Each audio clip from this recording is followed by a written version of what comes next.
Echo. Move 10 meters to the northeast. Call contact on 3. Looks like vehicles.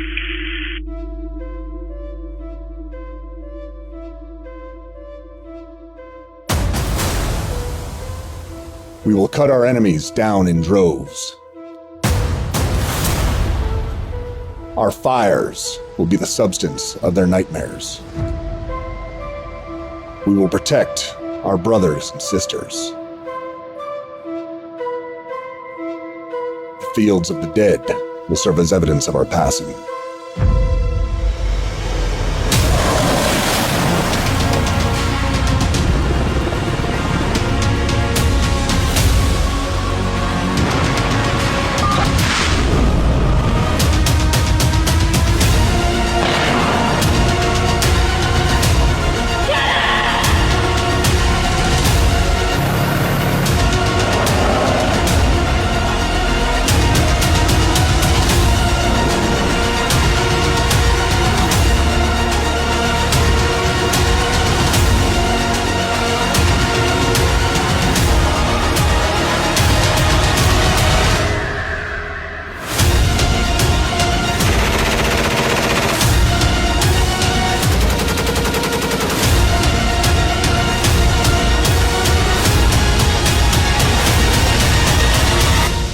Engagement complete.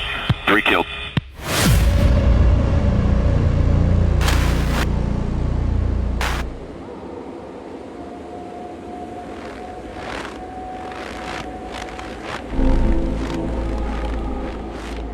I like Marine infantry, and I like the way they fought. They had shoes that none of you had.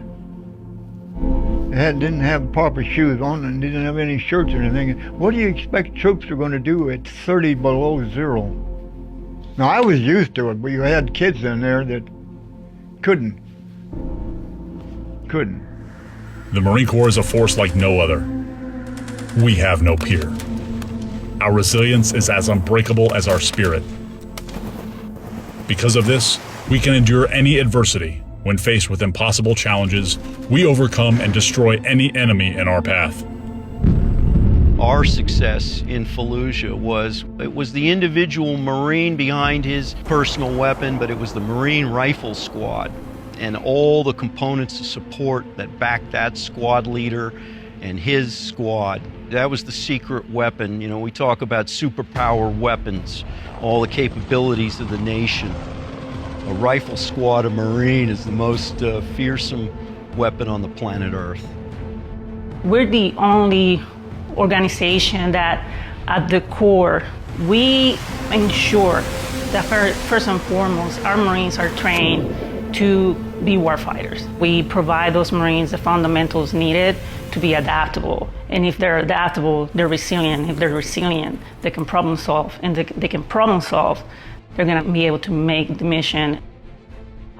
From the challenges of boot camp to battlefields anywhere in the world, our Marines persevere and win because no matter where they're from, they possess the courage and determination to overcome any obstacle. Our non-commissioned officers, the backbone of our Corps, make decisions and lead from the front with ruthless efficiency. The squad leader that I had across the 3 squads in Afghanistan they were brilliant, just very different people. But when it came to understanding the environment, understanding our equipment, and understanding the enemy, being able to adapt requires awareness. In every battle we fought, the key has been decisive leadership carried out by our junior Marines. They are the difference makers, willing to walk point, be first through the door, and if necessary, make the ultimate sacrifice for their brothers and sisters. When you're in a bad situation, the only thing you are allowed or permitted to do is to determine how you're going to fight your way out of that situation or scenario. And you have mentally prepared yourself for these things, and then they happen. And then they're difficult, but you're able to navigate through them because you are a trained professional warfighter. As the world changes, we are changing with it. We are equipping our forces with cutting-edge technology, while also embracing our heritage, which shows us war will never change. America will always need Marines willing to fix bayonets and charge the enemy. We're identifying what's, what we think the next fight is going to look like. That's, force design and where we're moving. And it is very distributed in nature, to say the least. And at the entry level, teaching to think at a different level and to receive inputs and to process different types of technology only supports what they're going to do in 2-3 years when they are that corporal. The Marine Air Ground Task Force is the tip of America's spear. Adaptable to any situation, the MAGTF is ready to support our allies and destroy our enemies anywhere in the world. Our Marine Expeditionary Units stand forward deployed as a naval response force. Always on call, in war and in peace.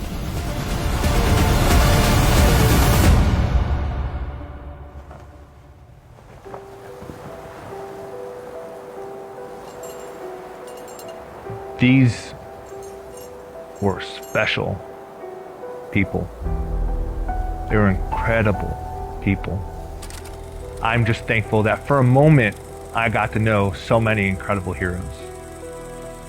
You always want another second, another minute, another hug. But, when the time comes and they're gone, that's it. So what you've said, what you've done, who you were, that's what they're going to remember. The fallen didn't make that sacrifice for us to sit around and be sad all day. They made that sacrifice with the expectation that we would live in the fullest manner possible. Do what you need to do to get back into the fight and know that the community is there, the brothers are there, the sisters are there, like everybody is there to, to keep the fight going, to keep pushing the fight, because inevitably, we need everybody to be operational. We need, that team to come back together and continue the mission, because you lose a teammate and you still have to keep fighting. The enemies of the nation. We're the finest fighting force in the face of the earth. We've proven it. Coming up on 2.5 centuries. Because you cannot beat that which will not stop. I have 35 of the most savage human beings on Earth. We are a bunch of rabid dogs. We will continue to be the most elite ground fighting force that there is. And I think that we continue this extreme sense for violence of action. These Marines are going to continue to pave the way for our military. Be ready, because if you're not ready, the Marine Corps is just going to do what they do best, win our nation's battles.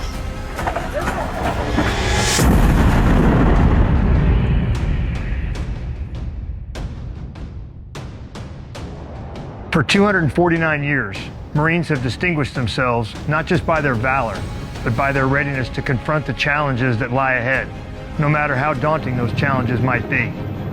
The next fight is on the horizon, and it will demand everything we have. Our reputation as warriors is not just a relic of our past, but a living testament to our nature. Our spirit is one of relentless pursuit, unmatched violence, and a steadfast will to win. Marines, our heritage is one of victory through superior might and unyielding perseverance. As we honor that heritage and our rich legacy today, we must also reaffirm our commitment to our nation, our families, and the Marines to our left and right. We will remain vigilant, and every Marine will be prepared to fight and win, no matter the cost. Happy birthday, Marines, and Sempre Fidelis.